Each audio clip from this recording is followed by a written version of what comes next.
자, 반갑습니다. 9월 21일 영상 녹화 시작해보도록 하겠습니다. 새로 오신 분들, 처음 시청하시는 분들은 구독이랑 좋아요 한 번씩 눌러주시고요. 제가 이제 영상이나 생방송 외에도 실시간으로 관점이라든지 정보를 공유로 드리는 텔레그램방 링크를 따로 운영을 하고 있죠. 아직 입장 못하신 분들은 영상 설명란에다 제가 항상 링크를 걸어두고 있으니까 링크만 클릭을 하신다면은 대가 없이 입장하셔가지고 관점 정보 받아보시면서 수익 내실 수 있는 투자를 하실 수가 있을 거예요. 제가 이거를 무료로 운영을 하고 모두가 좀 수익 볼 수 있는 방을 만들어 보려고 하다 보니까 제가 여기 올려드리는 정보들도 그냥 아무렇지 않은 그냥 흔한 정보라고 취급을 하시는 분들이 있을 거라고 생각을 해요. 제가 그런 분들까지 다 막 설득하고 제 정보를 이용을 해보시라고 그럴 마음은 추워도 없는데, 그런 오해를 받는 것 자체가 굉장히 기분이 나쁘다 보니까 제가 어제 생방송에서도 자주 지지저항선이 중요하다, 그리고 이걸 매일같이 잡아드리고 있고, 이걸 잡아드리는 게 그냥 심심해서 잡아드리는 게 아니에요. 제가 이 지지저항선 구간을 활용을 하셔서 수익을 보실 수 있게끔 굉장히 신경을 써서 깔끔하게 잡아드리는 거고, 이렇게 정보를 잡아드리는 거를 매매 적극적으로 활용을 하셔서 이렇게 소익을 보시는 분들도 나오고 있다. 저한테 이렇게 굳이 감사 인사를 하실 필요는 없어요. 제가 이걸 강요드리지는 않아요. 보내주시면 저도 뿌듯하고 감사하죠. 이렇게 말씀을 드려도 그냥 흘려 넘기시는 분들이 있을 거고, 적용을 해서 수익을 보시는 분들이 있을 거예요. 적용을 안 하시는 분들은 저는 그냥 돈 벌 생각이 없다, 수익을 낼 생각이 없는 분들이다라고 생각을 합니다. 그러니까 적어도 제 방에 들어오셨으면 단순히 제 관점, 제 타점 보고 수익 내는 것도 좋죠. 그것도 분명히 좋은데, 이런 정보들을 활용을 해서 본인의 매매 실력을 끌어올리시는 거를 목표로 잡으셨으면 좋겠어서 앞에 좀 말씀을 드렸고요. 그래서 오늘 영상도 단순히 오늘의 대응 방향성도 잡아드리는 것도 좋지만, 제가 그동안 매매를 해오면서 매매 간의 노하우 같은 것들 영상에 녹여낼 거고, 또 이제 자주 질문이 들어왔던 부분들이랑 엮어서 같이 영상에 담아낼 거니까, 이 영상을 신경을 써서 보시고 거래를 하려고 하시는 분들은 분명히 제 생각엔 저보다 더 많은 수익을 내시는 분들이 나올 거라고 충분히 생각을 합니다. 저는 120억에서 더 벌어가고 있지만 저보다 더 많은 수익을 내시는 분들이 나올 거라고 저는 분명히 생각을 해요.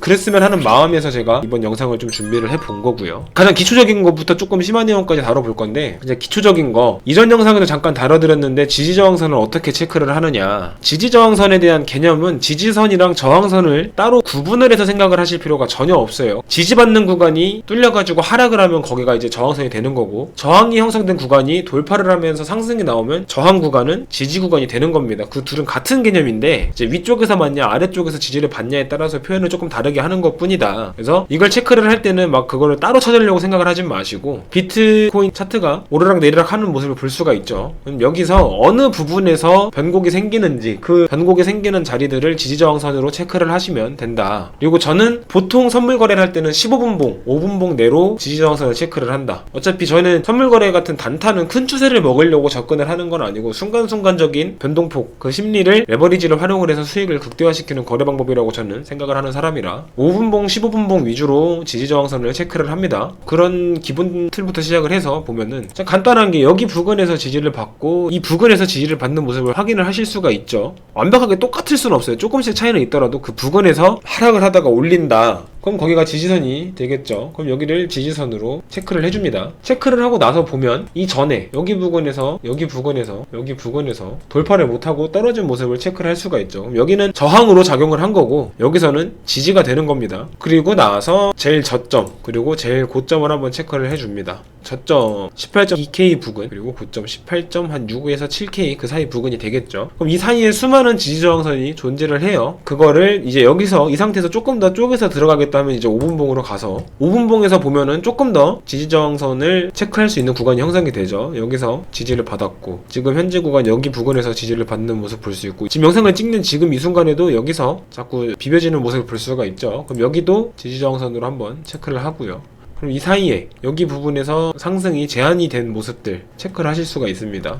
여기도 저항선으로 체크를 해줄 수가 있겠죠. 이거를 보는 관점은 사람마다 다 다르기 때문에 큰 지지저항선은 어느 정도 비슷하겠지만 세부적인 내용은 조금씩 달라질 수가 있어요. 이거를 좀 더 정확하고 조금 더 보는 눈을 기르시는 연습을 하셔야 내가 매매를 할 때 좀 더 정확한 수익을 가져가실 수가 있다. 지지저항선은 이런 식으로 좀 접근을 하시면 된다라는 부분을 말씀을 드리는 겁니다. 그러면은 저보고 시간봉이나 날봉은 안 보냐고 물어보시는 분들도 종종 있는데, 시간봉이나 날봉은 봐요. 근데 시장의 흐름이 어떻게 흘러가고 있는지, 있는지. 그러니까 주로 현물 거래를 할 때 시간봉이랑 날봉을 체크를 하고요. 선물 거래 때는 단기봉을 본다. 요 정도로 좀 생각을 해주시면 될 것 같아요. 요런 지지저항선을 직접 체크를 해보시고 제 거랑 비교를 해보시면서 지지저항선 체크하시는 실력을 조금 늘리셨으면 좋겠는데, 이거는 그렇게 크게 어렵지는 않습니다. 어려운 부분은 아니기 때문에 금방 하실 수가 있을 거고, 그 다음으로 제가 매매 타점을 잡을 때 좀 주로 활용을 하는 게 이평의 이격도를 체크를 한다. 이게 무슨 소리냐, 또 아시는 분들은 아실 거예요. 이미 매매를 해보신 분들은 내용을 아실 겁니다. 근데 이거는 저는 주로 이제 15분 봉이랑 5분 봉으로 체크를 해요. 1분 봉은 잘 안 봅니다. 이평의 이격도를 체크를 할 땐 자주색 선이 장기 이평선이고요, 이 하늘색 보라색 요 선들이 단기 이평선들이겠죠. 그럼 얘네들의 거리가 벌어지면 벌어질수록 이 이평선들이 모이려는, 그러니까 이평선들이 수렴하는 자리다라는 얘기를 한 번씩 들어는 보셨을 텐데, 이 이평선들이 모이는 걸 수렴이라고 해요. 무한정 이평선들이 벌어질 수만은 없기 때문에 얘네들이 어느 정도 벌어지면 다시 모이고, 모인 다음에 발산을 하는 성향을 갖고 있다. 그래서 이평선이 위쪽으로 많이 벌어져 있으면은 아래쪽으로 모이던가 횡보를 하면서 이평선들이 모이는 구간을 형성을 할 거고, 아래쪽으로 많이 벌어져 있으면 이렇게 끌어올리는 흐름이 나오던가 여기서 뭐 횡보를 하면서 장기 이평선이 내려올 때까지 기다린다든지, 이런 성질을 파악을 하시는 게 좋다. 그러면은 내가 봉을 봤을 때 이렇게 이평선들이 겹치는 구간이 있죠. 겹치는 구간들, 지금도 현재도 살짝 겹치기 시작하는, 수렴을 하는 구간인데, 이런 수렴을 하는 구간 이후에 발산이 나와요. 위로든 아래로든. 그거는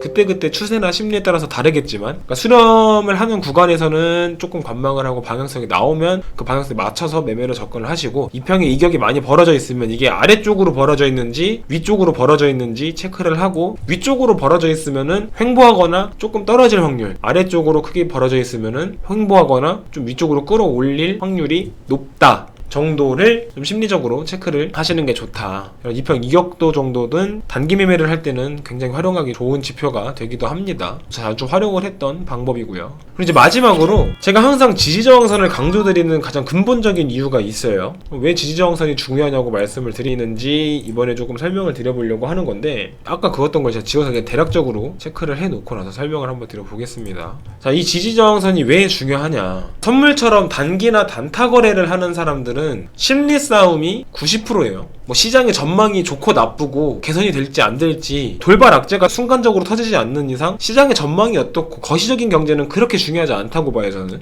단타 거래를 하는 사람들은 순간순간의 심리를 최대한 잘 파악을 해야 되고, 그 심리를 좀 최대한 직접적으로 체크를 할 수 있는 내용이 저는 지지저항선이라고 생각을 합니다. 그렇기 때문에 항상 선물 거래를 할 땐 지지저항선 체크를 잘 하셔야 된다라고 강조 아닌 강조를 계속 드리는 거고요. 사람들이 심리를 파악을 해야 단타를 할 때 수익 낼 확률이 올라가는데, 그럼 내가 이 사람들의 심리를 어떻게 파악을 할 수 있을까? 여러 가지 지표들이 있겠지만 가장 직접적으로 가장 쉽게 확인할 수 있는 지표가 저는 지지저항선이라고 생각을 합니다. 이만큼 쉽게 파악을 할 수 있는 게 있을까? 생각을 하면 되게 단순해요. 자, 예를 들어서 여기서 차트가 이렇게 떨어져서 여기서 지지 구간을 형성을 하고 여기서부터 끌어올렸죠. 그리고 끌어올렸는데 여기를 돌파를 2번에서 3번 정도 시도를 하다가 돌파를 실패를 하면서 하락이 이어졌고요. 차트가 딱 여기까지만 있다고 봤을 때, 이 이후에 차트가 없다고 봤을 때, 자, 여기서 돌파 시도를 합니다. 이 돌파를 시도하는 구간이 이전에 지지를 시도를 하다가 실패했던 구간으로도 볼 수가 있죠. 그럼 여기서 돌파를 실패를 하는 흐름이 나오는 경우 매매를 하는 사람들은 단기적으로 실망감을 느낄 수밖에 없겠죠. 아, 돌파를 실패를 했다. 여기서 더 이상 위로 뚫고 올라가지 못하겠구나. 그럼 내가 지금 잡고 있는 포지션을 정리를 해야겠구나. 그럼 롱 포지션을 잡고 있는 사람들이 포지션을 정리를 할 겁니다. 그럼 매도세가 강해지겠죠. 그럼 자연스럽게 하락이 나오게 되는 거고요. 여기서 지지를 받고, 지지받는 구간을 체크를 했고, 여기서도 지지를 한번 받죠. 여기서는 저항 구간이죠. 근데 여기가 지지 구간이 되는 구간이죠. 그럼 지지를 받고 올렸고, 다만 올리다 보니까 여기를 돌파할 힘이 부족하다, 거래량이 안 따라 붙는다, 아, 이거 추가 돌파는 어렵겠다 하면 매도세가 이어지는 겁니다. 이런 지지 저항선은 지지를 받는 구간, 돌파를 시도하는 구간, 그 구간에 따라서 그 사람들의 심리가 형성이 되는 거예요. 돌파 실패하면 당연히 아, 떨어지겠다, 지지를 받으면 올릴 수 있겠구나, 그런 심리를 캐치를 하면 내가 숏으로 접근을 할지 롱으로 접근을 할지 스탠스가 잡힌다는 거죠. 그렇기 때문에 지지저항선을 잘 체크를 하셔야 된다라고 말씀을 드리는 거고, 중요하다고 말씀을 드리는 거예요. 제가 예를 들어서 19,000K 부근에서, 여기 18.5K 부근에서, 여기 부근에서 갑자기 비트가 반등을 잡아가지고 뭐 25K까지 올라간다, 예를 들어서. 그런다고 해서 선물 거래 하시는 분들이 18.5K에서 롱 잡아놓고 25K까지 계속 주구장창 들고 있는 분들은 진짜 한 1000명 중에 한두 명 될까 말까죠. 그 사이에 있는 구간을 발라먹는 거래가 선물 거래죠. 그러니까 그때그때 심리를 가장 빠르게 빠르게 캐치를 하고 그 심리에 맞춰서 내 대응 방향을 정할 수 있게 해주는 게 지지저항선이다. 그럼 반대로 말하면 내가 돌파를 할 줄 알고 롱 포지션을 잡고 있었는데 돌파를 실패를 했다. 그럼 포지션을 일단 정리를 하고 관망을 하면 되는 거고, 돌파를 실패를 할 줄 알고 숏을 잡았는데 돌파를 했다, 성공을 한다 하면은 바로 일단 포지션을 정리를 하고 다시 관점을 잡으면 된다. 전 지지저항선이 선물 거래에서는 굉장히 큰 부분을 차지를 하고 있다고 생각을 합니다. 그래서 그런 부분들은 다들 다 체크를 하셔가지고 요 내용을 잘 이해하셔서 잘 써먹으시는 분들은 물론 어느 정도의 경험이 쌓이셔야겠지만, 쌓이고 난 뒤에는 진짜 저보다 훨씬 더 많은 수익을 내는 트레이더 분들이 저는 나올 수 있을 거라고 생각을 해서 이런 내용들을 정리를 해드리는 거니까 오늘 영상은 꼭 끝까지 시청을 해주셨으면 하는 마음이고, 준비한 내용이 거의 이게 다예요. 이게 핵심 내용들이기 때문에 다들 좀 돈 벌 수 있는 투자를 하셨으면 좋겠다. 저 혼자 돈 번다고 뭐 자랑하려고 제가 방 운영하는 거 아니니까 잘 활용하셨으면 좋겠고, 오늘 영상은 여기서 마무리를 하고요.